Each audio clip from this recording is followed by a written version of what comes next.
This is Mike Stout. I'm a designer at Insomniac Games. Hi, welcome to the Insomniac Museum. Here you'll see some of the great things that never quite made it into the game, and you'll learn a little bit about life here at Insomniac Games.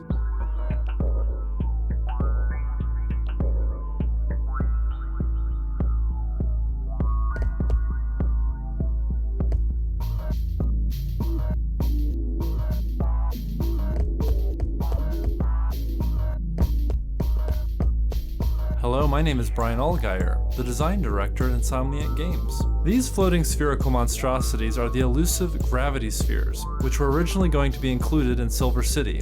They proved to be too difficult, and a bit nauseating, to be included. They are preserved here for posterity. Swing shot up to try running around one, and then swing shot again to get off the sphere.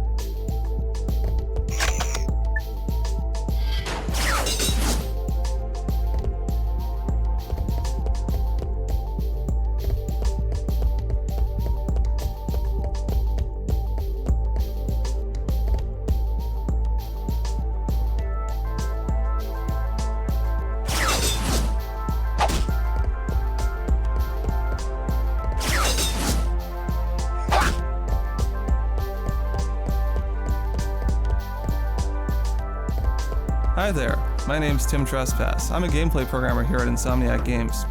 I'm a Leo from Washington, D.C. I like anime and shiny objects. This car was originally going to be included in the battle with the giant robot on Snivlac. Unfortunately, its lack of heavy weaponry proved its bane. It now calls the Insomniac Museum its home.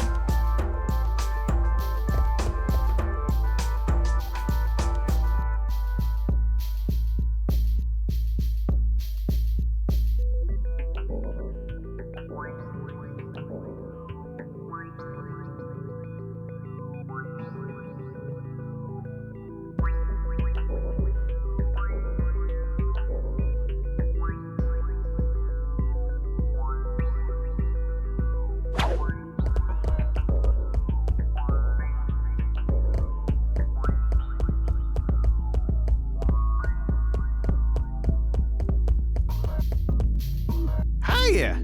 This is Oliver Wade, the animation director here at Insomniac Games. The three-headed Hydra was a big cut from Ratchet Clank 1. It was originally intended as a mini-boss on Pokitaru. Ratchet battled this beast whilst riding a boat through blowfish-infested waters. However, it didn't end up being that much fun at all.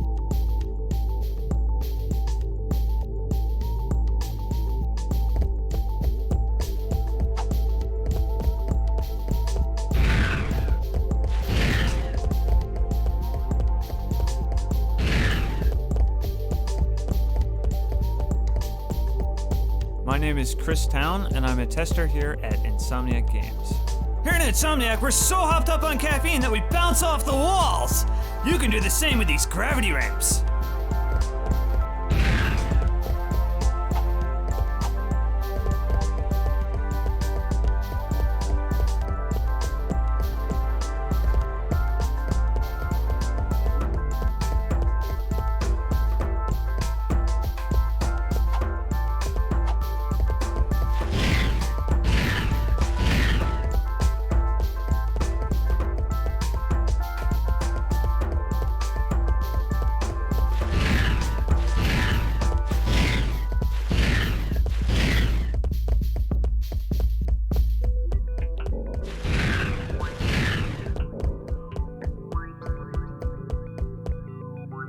Hello, this is Pedro Hastinas. I am a gameplay programmer at Insomniac Games. This little widget was used to test our new chunk system. We lovingly call it the corn system. Notice how all the breakables in this game are much prettier? Well, that's corn working hard for you. Give it a whack and see what it does.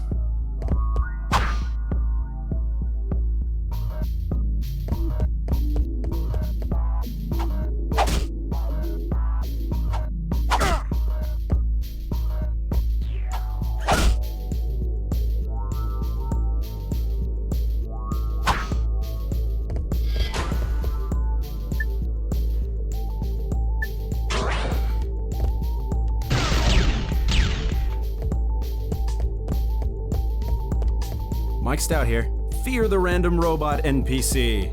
This robot never made it into Ratchet Clank 1 because of the fabled Day of Poultry, when chickens swarmed over our offices and pecked the computer holding this mechanical darling to pieces.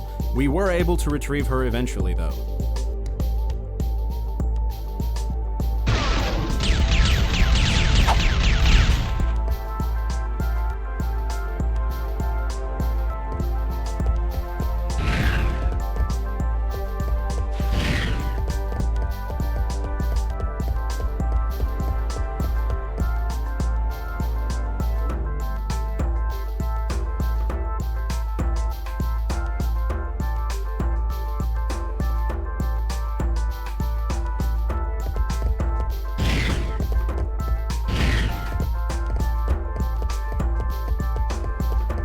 Hello, I'm Carl Grande, QA manager here at Insomniac Games. This gadget was originally intended for Ratchet Clank 1. Unfortunately, it didn't make the cut, and so never saw the light of day.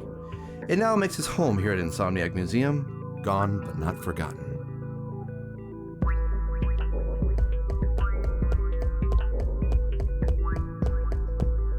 Chris here. This helmet was the original model for the Hologuise gadget in Ratchet Clank 1. It was eventually changed to the handheld model you see in the finished game for reasons unknown. However, we once again suspect it was due to the squirrels with hacksaws.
This was created to test screen buffer effects.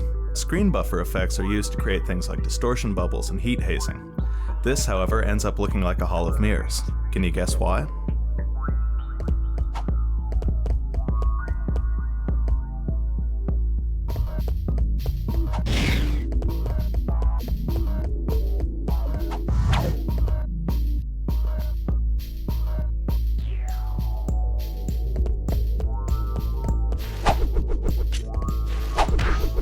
This dummy was created to test the new reaction system which we added to Ratchet & Clank 2.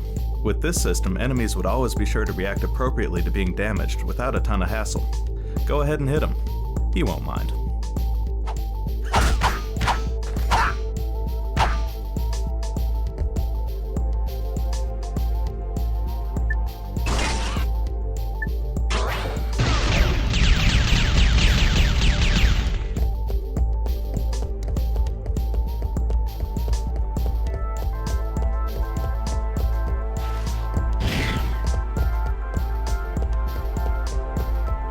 My name is Corey Stockton and I'm a designer here at Insomniac Games. You may recognize this drill from Ratchet & Clank 1. It was held by a large construction worker who gives you a lump of raritanium. This was originally a weapon called the Revolverator. Ratchet would strike enemies with it and then spin them over his head.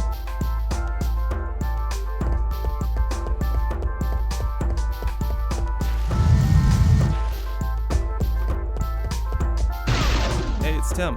This monstrosity was intended to be a boss battle fought on the jet ski gadget.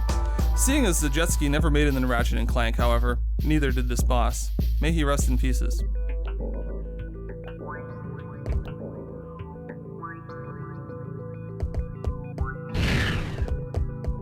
Hi, my name is Sean Whistler, and I'm a tester here at Insomniac Games. This guy was originally intended to be an enemy in the ill-fated jet ski level that never made it into Ratchet & Clank 1.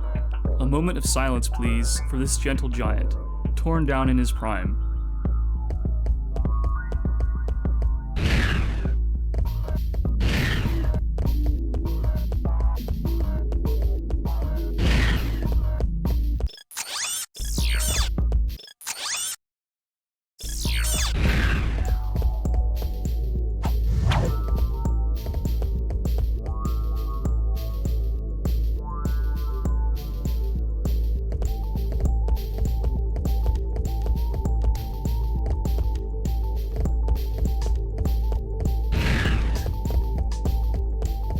Hi, I'm Leslie Matheson. I'm a designer here at Insomniac Games.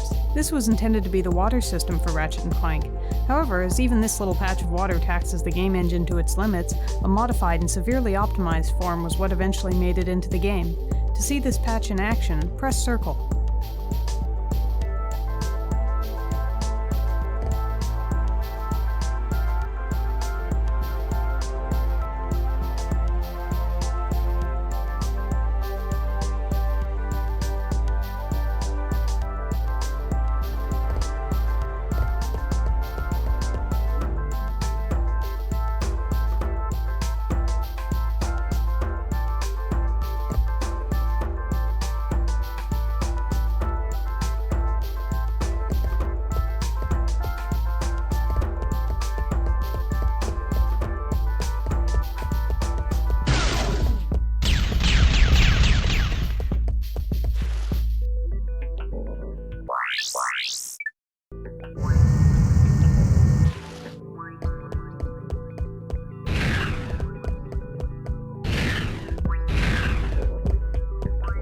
Sean here. Don't worry, Ratchet.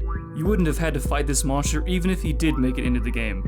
This giant bug ship was intended to act as scenery only, flying from place to place to ensure high detail on buildings, while leaving the play area open.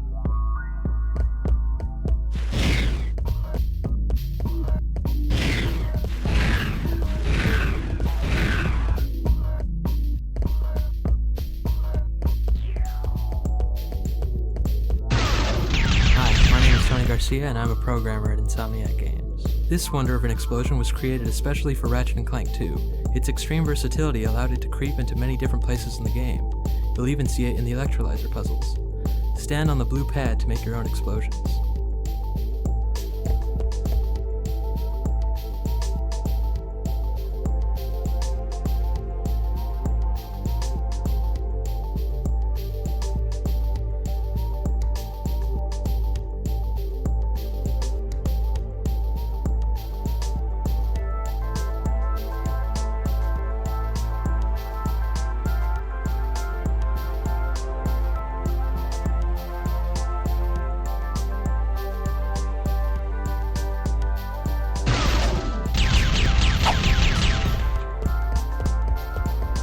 Tony Garcia here. This little demonstration allows you to create your own shot effect.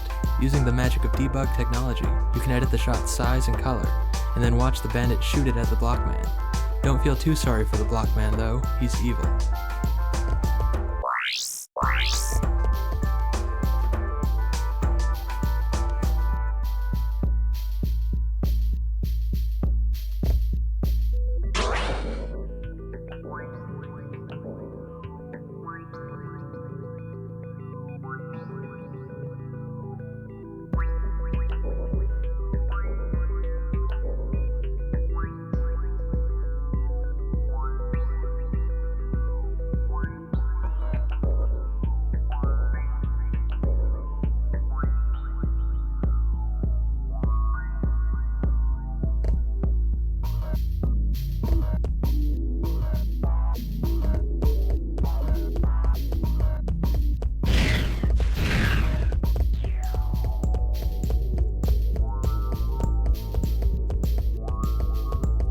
Tony Garcia here. Using these 3 blue pads, you can edit the 3 particle effects in the center of the room. Go ahead, play around with them. You can achieve some truly great effects this way.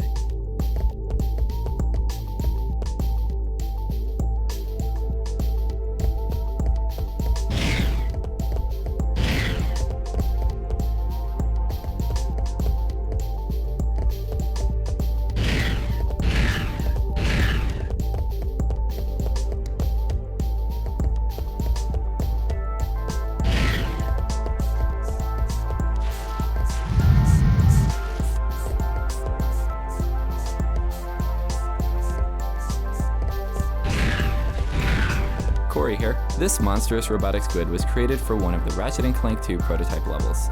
Since that level never made it into the finished game, however, neither did poor Squiddy.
These teleporters were originally intended to go into several of the levels. Due to time constraints, however, they were eventually cut.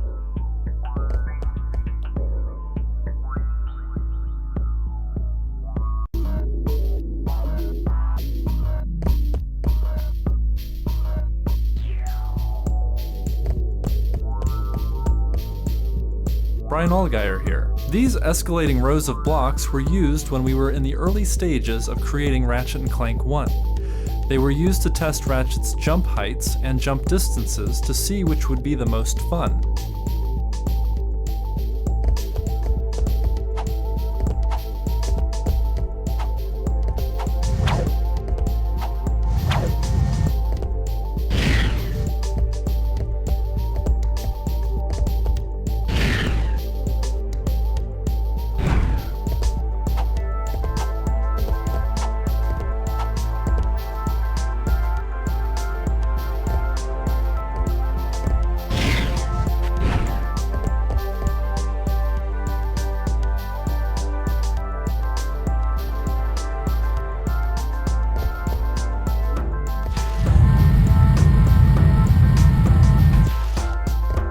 Brian Allgeier here. These ramps get steeper and steeper as you go on.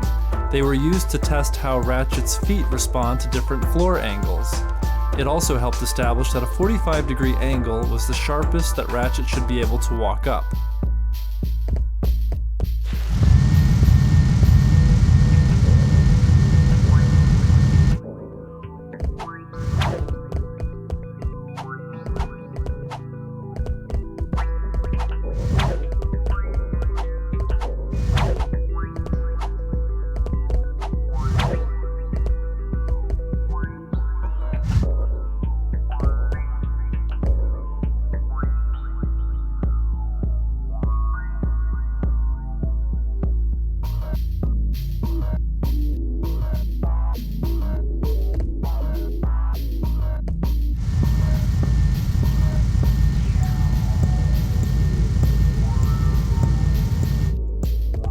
Brian Allgeier here. These walls, which range from narrow to wide, were used to test wall kick distances for the original Ratchet & Clank.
Mike Stout here. Hi.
Mike Stout here. Have you ever wanted to create your own infiltrator puzzle? Well, now you can. Just stand on the blue pad and play around with the values a bit. Confound your friends and amaze your enemies.